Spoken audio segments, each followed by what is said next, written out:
farming, especially knowing the soil, what kind of a crop they can grow, and also the organic farming, right? That's where the key buzzword we've been hearing across the globe, organic farming. What kind of a framework has been developed by the Telangana government?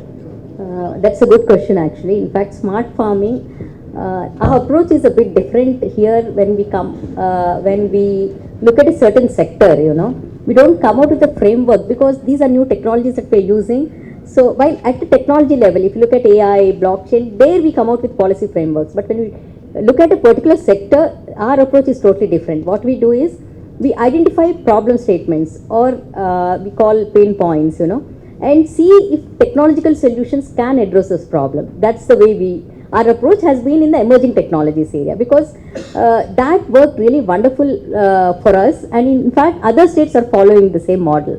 And as you rightly mentioned, we have implemented a couple of solutions, like one is soil testing is the biggest problem for farmers.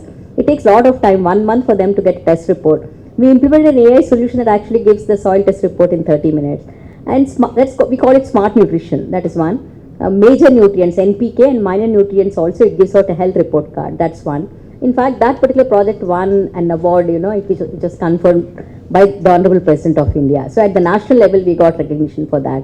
That's one. Second, smart irrigation, using IoT sensors, weather data, it actually, irrigates, and it actually leads to climate change. And the third area that we are working is also on carbon credits, because the number of initiatives, like we have this forestry, Haritaharam, and even agriculture practices, good agriculture practices, they lead to carbon credits. So we are also setting up certain platform, to track those carbon credits and trade off. So these are some of the, there are many initiatives in agri. And one thing is we are also setting up an agri sandbox. When we started working with these startups, we realized that somebody has to test those solutions, evaluate. Otherwise, it's taking a lot of time to implement it and identify, this is not working or does not actually add value to farmer. So we want to do that using a sandbox and then take it to the field. So that's again an unique initiative we are about to start, the Agritech Sandbox. Thank you, ma'am. And really nice to see the way the emerging technologies are involved with the Telangana, and we feel proud that in entire India, Telangana is the first state to use any new technology. Thank you very much. Now I would love to hear from Ramesh and how the technology is evolving and how AI is playing in TTIT. Thank you. I think Jay sir and madam set the stage. I think this is an extremely proactive state, has always been. TTA itself is a vision of the state when TTA was formed. Ma'am, I'm involved with IIT also, but in FTNA it was a TTA, not IIT. I'm a faculty at IIT also, but the Upper Center, TTA, I know you meant that, because ma'am knows TTA extremely well. And we're formed by the government, but we're outside the government. We're not a government institution, but we're a private institution, and the sole founder is the government, the state government. And government has always been extremely supportive, and most recently, just ma'am only pushed forward. We have a quantum computing research center which the government is going to support. So we were set up as a research university, and the idea was, like, the inspiration was places like Bay Area and Boston, where the academic research institutions are pivotal to bring the energy and the vibrancy to that whole ecosystem. Same with Seattle as well, right? And now Austin. And so the idea was to create those institutions, and TTA was one of those. And the idea was to create a research-led institution, and government wanted it. Outside of the government, that's when it's going to grow faster. And they got the right set of leaders. Professor Raj Reddy, extremely celebrated researcher of Indian origin in the US, the only Indian origin person to win the Turing Award till date, and he was given that in '94. And so he kind of was instrumental in setting us up in the way we were structured. So we're structured as a research institution. We don't have departments, probably one of the very few institutions that has an undergraduate, not a pure PG research institution that has an undergraduate program and still doesn't have departments. So we're organized as research centers, and the whole curriculum is research-led curriculum. And today we rank among the top 5 in the country for research in computer science, and probably has one of the largest research groups for AI in the country. And of course, our aspirations are much bigger. We are happy with where we are in 25. We just celebrated our Silver Jubilee this September. We are happy with where we are, but our aspirations is to be kind of known, at least in one or two areas, globally renowned, to be in the top 25 globally, and it's still a long ways off. We're in some areas, we're probably in the top 25 in Asia. Robotics, we're in the top 1 or 2 in Asia. Many other areas probably in the top 15, 20. But the idea is to, globally, we're probably maybe not even in top 100 today, 150 or so globally in some areas. So there's a journey cut out, and so we are on that path. Innovation is a big part of what we do, translating research into solutions. So our incubator is one of the oldest and largest academic incubators, and that incubator is the reason THUB happened. So we helped kind of structure it and host it also. Structure it for the government, it's a government initiative. We helped structure it, and we also hosted it for the first 7 years, and before it was moved to this beautiful building. That building is beautiful as well, again done by the government, and that was seminal in the sense like it didn't exist at that time. So this is 7 years later. So this building is very, very good. It's much larger, but that building was seminal, which was done by the government. Very, I mean, we are lucky that we have inherited that building. It's government's grant to us when THUB moved, and it's a beautiful building and also beautiful initiative, and built out from what we were doing. And once THUB started, we decided to focus on deep tech innovation. We are early stage incubator, research led, and almost unlike most of our academic incubators, our startups need not come from our startups, I mean our students or faculty. It could be any startup that could work with our research and ideal startups. So most of the startups in our incubator are from outside of IIT. Many of them work with our research faculty after they come to IIT.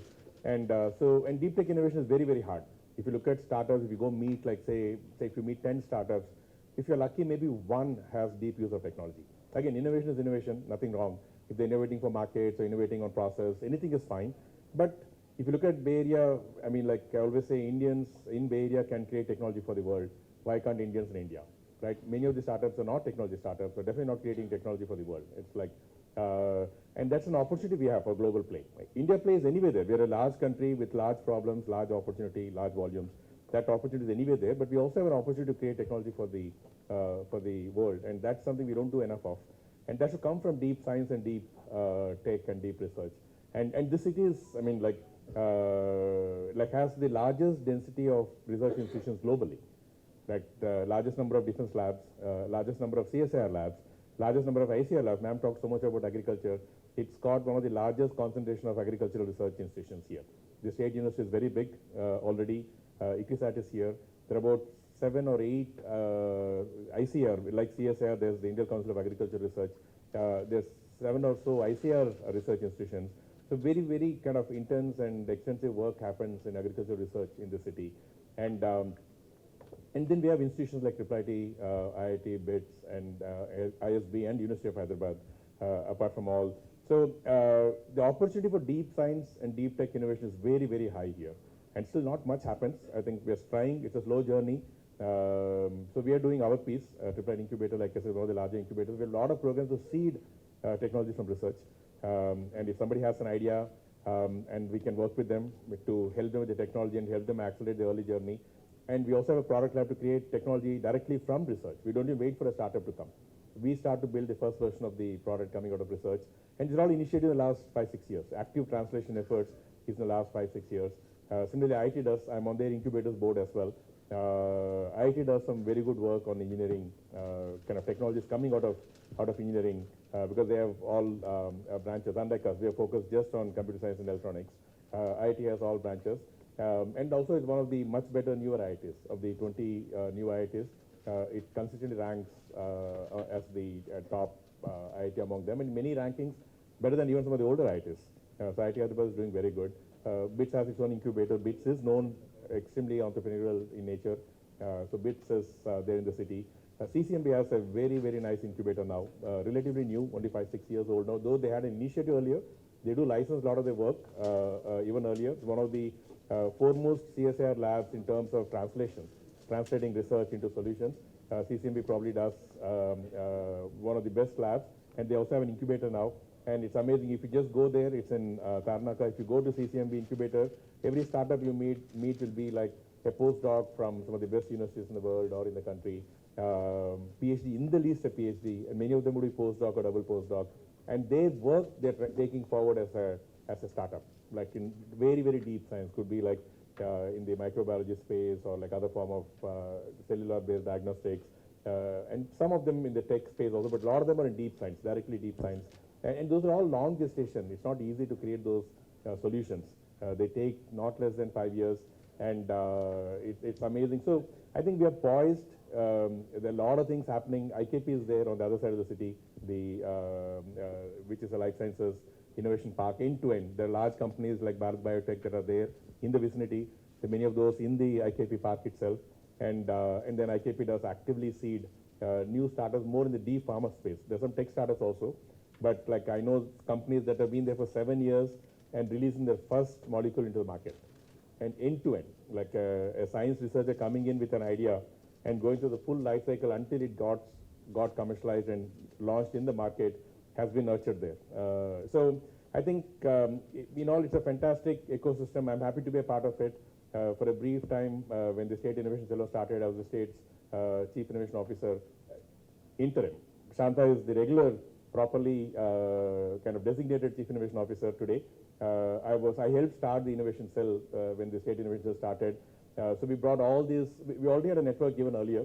So in 2017, we brought all of these incubators together, and many other networks we started, but this network continued. I mean, like Shanta and our team nurture it. So it's a pure community. All the incubators are part of it, especially the research incubators. And so we at least know each other very well. But every now and then we also try to do something together. Collective. Right now, another effort is on right now. Shanta, I'm not sure if anybody updated you.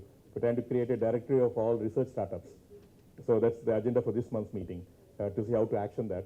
And so I'm very, very happy, very excited to be part of it. I moved from the industry to academics, though I've been involved with academics since 2002. But I moved to as regular faculty in 2016. And I live in this cusp of research on this side and innovation solutions on this side, and I'm in the middle. And so that's extremely exciting for me, at least personally. I know what's happening on research. I know what's happening on the other side, working a lot with industry and such. We have a very active three-way co-creation model.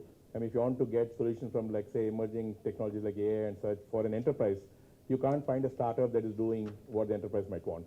And if you go to research, we can build a prototype, but we can't build a complete product and support it. So we experimented with this three-way co-creation model that's getting good traction. So where a startup, TTIT, research, and the company co-create a solution for the company. And that's getting good traction. So where we find startups in some adjacency to what the company is looking for. So we do the campaign, find the startups, and these will be early stage startups. Because the later stage startups have gone down a market path and they're not going to change their product. They've gone down that path.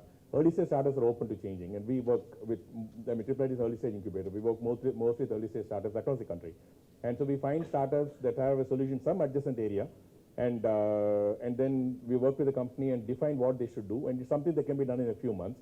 As they're pivoting the solution, they do it along with research. So the technology gets reviewed and kind of enriched. And then in 3 months or so, they come up with a solution that works for the company, and also technology has been validated by our research and in some form improved also probably in those few months. That's getting some traction. So I mean, I live that world, deep science, deep tech, innovation, and we're just barely scratching the surface. I think the possibilities are huge. It's a very slow process. Professor Junjunwala, who's very well known for the IT Metas Research Park, is our new chairman. Professor Rajadi stepped down after 25 years. It's already been too long. And Professor Junjunwala took over in September as the new chairman. And what he has done at IT Metas Research Park is, I mean, extremely well done. It is a celebrated model to replicate. And so we're hoping under his kind of guidance, we scale up what we are doing in a small way. And like I say, we are probably we are among the top 2 or 3 oldest incubators. When we started IT Madras and IT Bombay, we were the only 2 incubators probably, and started around the same time, just ahead of us. So one of the oldest incubators, today probably the largest incubator, with extremely active research translation programs. INAI, that ma'am mentioned, which is a center set up by the government of Telangana, Intel and TTIT, to work on large population scale problems. And the transport road safety problem ma'am mentioned is one of the projects, very big projects happening there. And so it's one of the 5 translation centers that we have. And so I say we probably try the most in the country in terms of translating research or like research-led innovation or just even working with tech innovation. We experiment a lot, we try a lot, and still I often say we barely know how to do it. We know many things that don't work. We know many things that don't work because we tried a lot. We still don't know what works. It just, some things work, many things don't work, but we keep at it.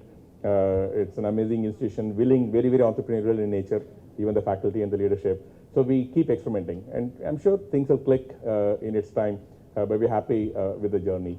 So thank you so much, and happy to see the emphasis that TTA is putting on innovation and technology. And I think that's an opportunity we have. The bridge should get much stronger. I think all the industry leaders of Indian origin in the US, the previous way was around creating those large companies. Like you said, a 1,000-seater in Warangal is not a small enterprise. So I think things of that scale has happened in the last 15, 20 years. I think the next 15, 20 years is to see what can we do with technology from India and for the world. And hopefully we can do it together. Thank you.